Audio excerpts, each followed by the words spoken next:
Beauty is a unique industry, one that's glamorous and intensely personal. It makes products like any other: cosmetics, hair care, and perfume. Yet these items can be more than accessories. For some, they become part of your identity. Of course, the saying goes, beauty is only skin deep. But the industry is now holding up a mirror to our changing world in terms of what we want and the environmental impact of how it's made. On this episode of Leaders with Lacqua Goes Green, I head to Paris to meet the man in charge of the world's largest beauty company, LOreal. Nicolas Hieronimus describes himself as a beauty junkie, overseeing more than 80,000 employees over 150 countries. The beauty market is worth hundreds of billions of dollars, with LOreal at the top of the tree. In a wide-ranging interview, I tried to get beneath the veneer to understand the man, the company, and its efforts to help the most beautiful thing of all, our planet. Nicolas Hieronimus, thank you so much for joining us on Leaders. Hello, Francine. Very nice being with you. I mean, this is fun. It feels glamorous. Do you love your job? I love my job. You know, I've been working for LOreal for 36 years now. So I guess it's a perfect proof that I love it. So do you remember that first day when you joined LOreal? Did you think, actually, I want to get to the top, and why was it your company? Well, I remember my first interviews because I was interviewing with many consumer good companies, and I chose L'Oreal not because I knew much about beauty at the time, even though I liked the importance of looks and style. But I was struck by the fact that there was an atmosphere of art and creativity in this big hall. L'Oreal was the owner of the Art Curial gallery, and there were lots of art pieces in the hall, and lots of glamorous people, and it felt like a very exciting place to work with. I absolutely did not intend or even think of rising to the top. I just thought I was here to learn, and L'Oreal is a great school. How has the beauty industry actually changed in the last 36 years? Is it more high-end? Has it become bigger? We talk about men a lot more.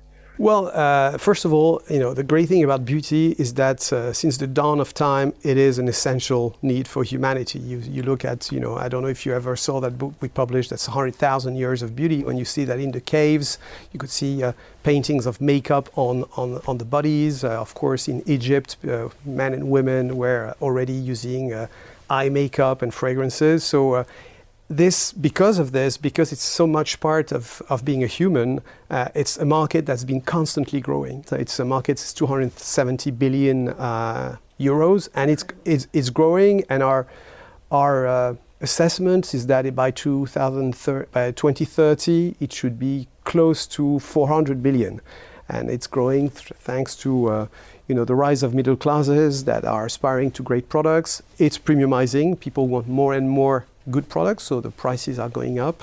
And indeed, it's for everybody. So of course, women, but men are using more and more beauty products. People that get old need to continue to use beauty products. So it starts very early, and you use beauty till the end of your life. So it's a very dynamic market, and it's going to continue to grow in the next years. But if it's lucrative and it grows, it also means you're going to have a lot more rivals. We are the leaders of that market, but we have only 14% approximately of the market, which means that we still have 86% to conquer, at least some of it. There is more competition. There's lots of brands. One of the things that has changed over the years is that some of the barriers to entry, like with the rise of e-commerce or social networks, has allowed many brands to appear, to be created, many indie brands, as we call them, plus big groups.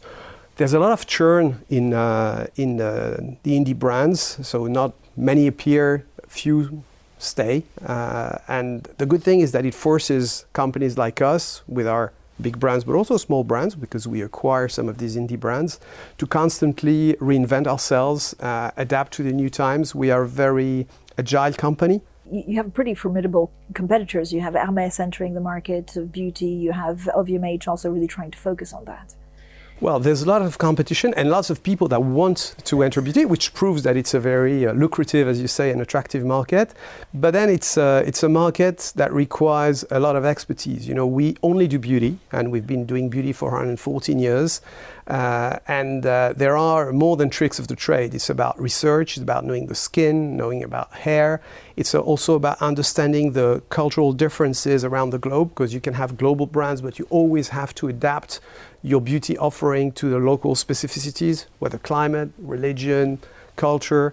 And this is something that you do not improvise. And by the way, many of the brands that are created, small brands, have a very hard time expanding beyond their home market. And as far as the big groups, they are very strong competitors, but we are getting share every year, so I guess we are doing a bit better. What will grow the most? Well, right now and for the last couple of years, and probably for the next couple of years, the fastest growing division has been dermatological beauty, because there's a very strong desire for healthy beauty, products that are both safe, that are solving your skin issues, and whether because of the environment, because of the UV rays, because of stress. There's lots of skin issues that need to be addressed by products that are designed by and with dermatologists and prescribed by dermatologists. So brands like CeraVe or La Roche-Posay are just going through the roof. So but it's also influencers, right? Yeah, it's influencers, but influencers, in the end,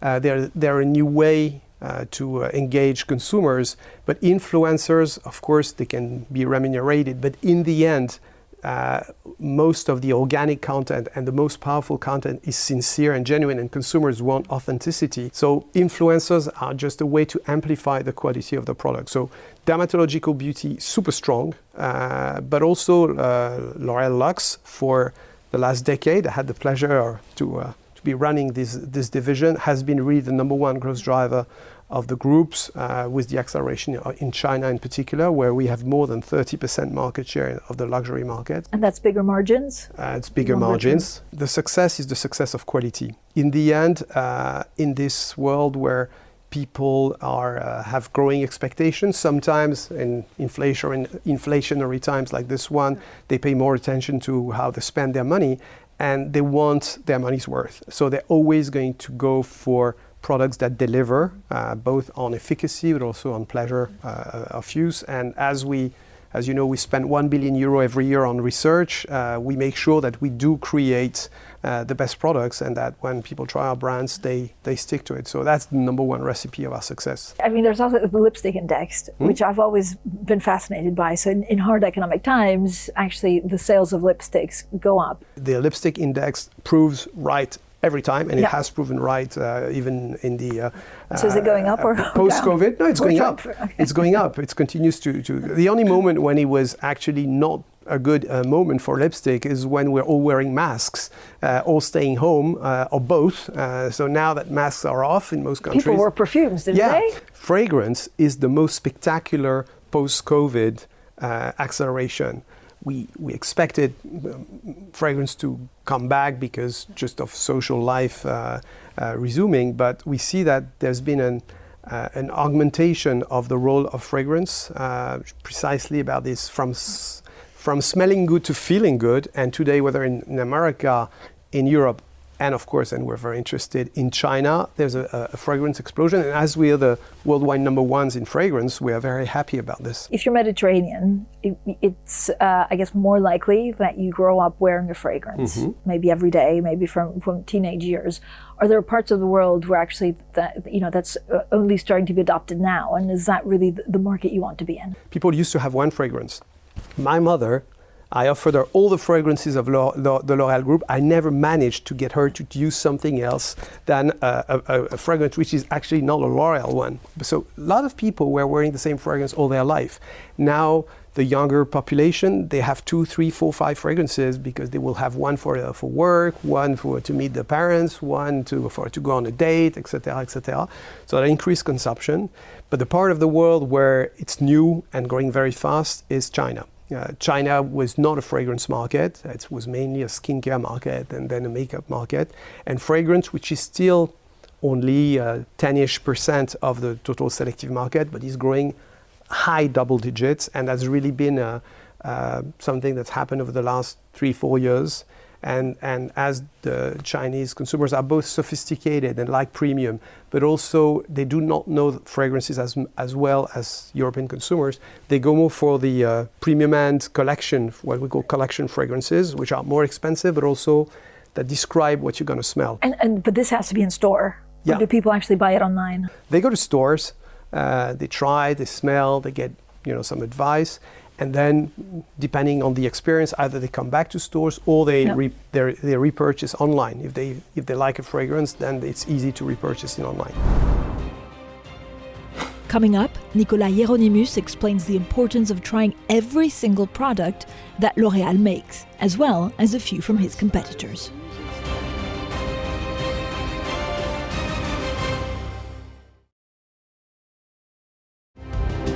Nicolas Hieronimus has spent nearly 4 decades working at the biggest beauty company in the world, L'Oreal. The industry is surprisingly resilient, but the company takes nothing for granted, spending around 1 billion euros in research and development every year. I ask him about the changes he's seen and the key to prolonged success. You seem to love your products. I love my products.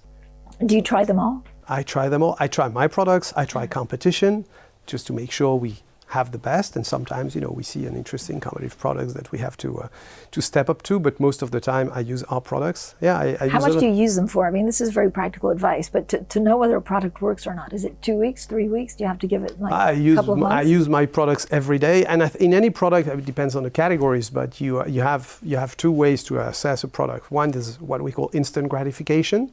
So do you like it? Does it smell good? Does it make your skin more supple or less itchy if you've got an issue? And then you need 6 weeks. If you're talking about anti-aging products, you probably would need 6 weeks to see real, wrinkle reduction or age spot reduction. So you have to use several. You're like a beauty junkie. I am a beauty junkie. I run the number 1 beauty company in the world, and so I have to be a beauty junkie. But it's fascinating because it's, I guess you use beauty products. It's a very nice little treat that you take care of yourself every day.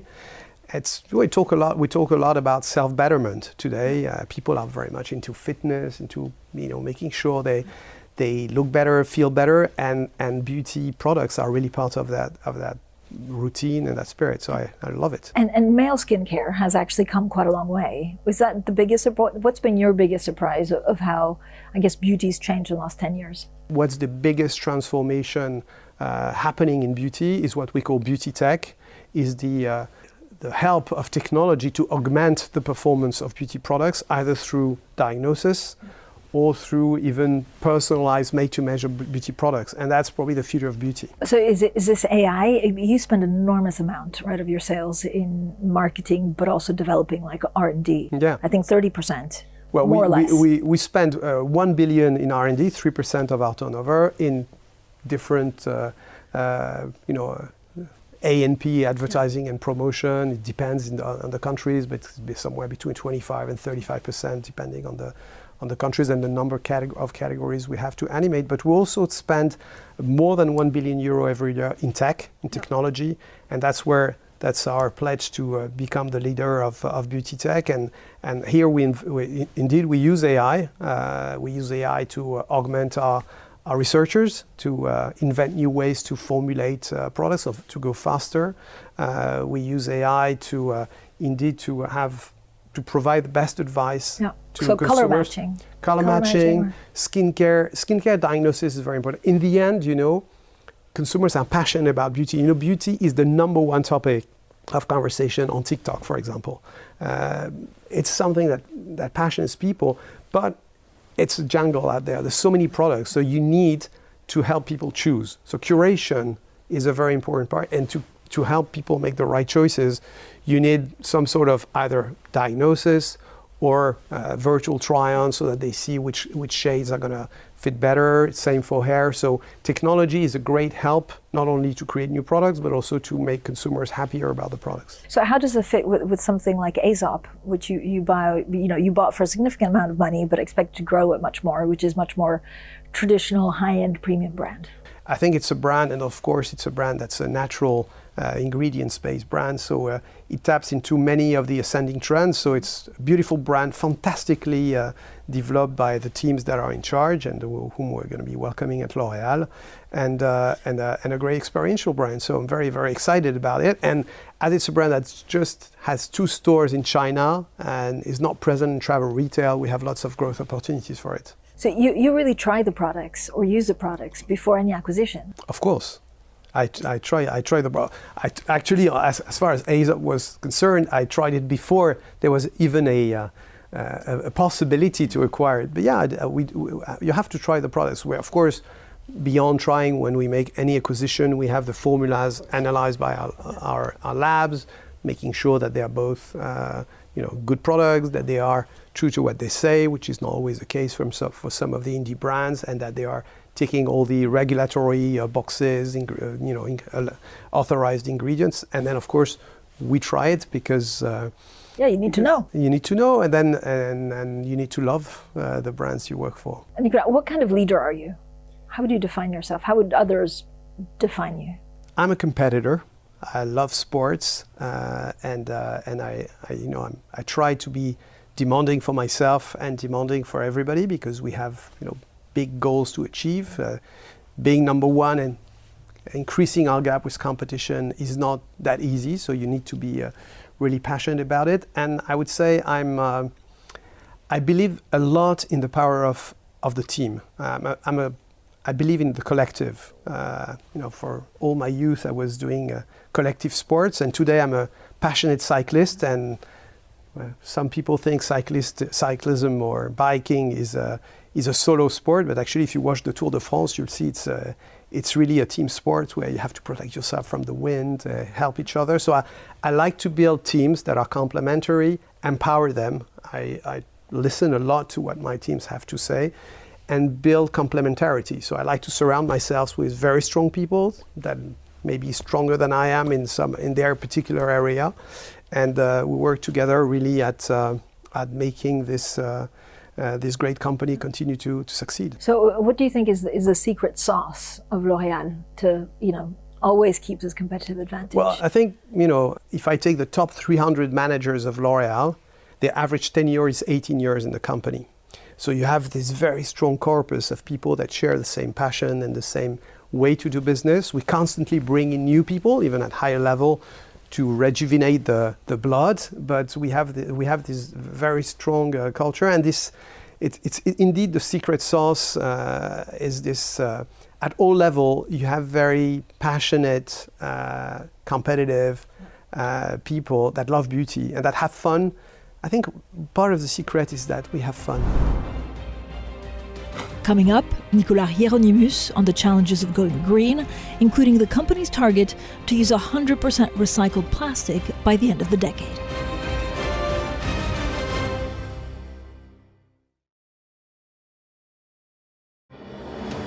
Nicolas Hieronimus oversees a vast portfolio of beauty products with a constantly changing landscape of science and environmental demands.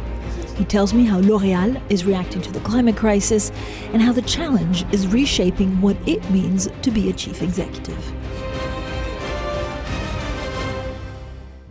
Nicolas, you talk about this big sense of purpose. What does that mean for sustainability? We started working on sustainability topics in the early 2000s. We had our first Sharing Beauty with All program in 2013, and that led us to reduce our CO2 emissions by 90% whilst increasing our production by 45%. So we've really managed to decouple CO2 emissions from growth. So we are, of course, enticing and stimulating our suppliers who also need to do their sustainability transformation to do it as fast as possible, because they are our impact. But also we are investing to help consumers contribute, because in the end, for example, if you talk about packaging or plastic, the best way to reduce plastic is to convert as many consumers as possible to refills. And all our new fragrances, you probably saw the new Prada Paradox, which is a great success, by the way. There is the fragrance, but then you can buy refills, which are much lighter in glass and packaging, so you keep your original bottle. And today, 25% of our Luxe portfolio is refillable. So now it's about convincing consumers to change.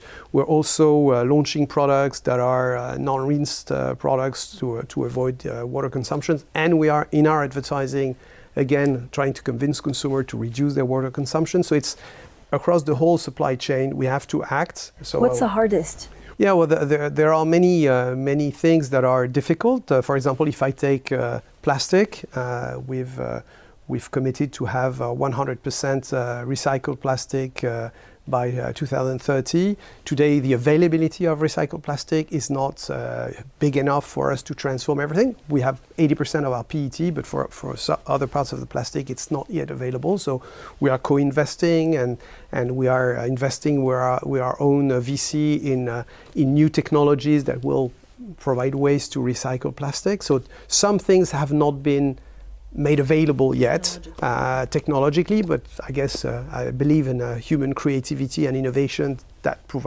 provide us for solutions. But packaging is one issue, and of course we work continuously on water, both on our own consumption, but that's kind of, quite easy to do, but also on changing consumers' habits. Is there a segment of the consumer that's more in tune with maybe buying products that seem greener? Well, the younger generations are more, of course, pay more attention to sustainability, and so they are looking at brands that are greener. But you have to make sure you're authentic, because they hate greenwashing. But what is very important to remember is that none of them, whether they're young or not, will ever sacrifice product quality and efficacy to sustainability, which is why, part of the big transformation of our R&I, where there's this €1 billion we spend every year, most of it is spent on transforming our formulas from petrochemicals to biosourced ingredients and green sciences, but without losing the efficacy. And I think that in the future, if we talk about competition, the winners will be, and it's very difficult to achieve, those who can create products that are both green, effective, and safe. I know how hard it is, so I don't think many that do not invest so much in research will manage to do it. Where will you be in 5 years? Where will L'Oreal be in 5 years? Well, in 5 years, if 2030, let's talk 2030, the market should be maybe 380 or 90 billion euros. So L'Oreal, I hope that L'Oreal will be above 60 billion euros and continuously growing. But more importantly, in the end, I consider that my role, of course, is to grow the business. But it's a legacy. I'm the 6th CEO in 114 years, and my objective is to leave the company in even greater shape than it was. And maybe one of the things that have changed, if I could end with that, is that probably, a couple of years ago, being a CEO was about beating the others. It was winning the game against the others. We still have to gain and to win share, but more and more we have to work, and that ties back to the collective idea. We have to work together. And I like the idea that sometimes I take my phone and I will call the CEO of one or two of our competitors to work together at creating solutions for the world. We've launched this consortium to create the Eco Score, which will be an international standard for products in terms of how sustainable they are, for consumers to be able to make the right choices. And I like when we, as an industry, we not only make sure we make people look good, feel better, but also we work together having positive impact on the planet. Nicolas Hieronimus, thank you so much for joining us. Thank you very much, Francine. It was a pleasure.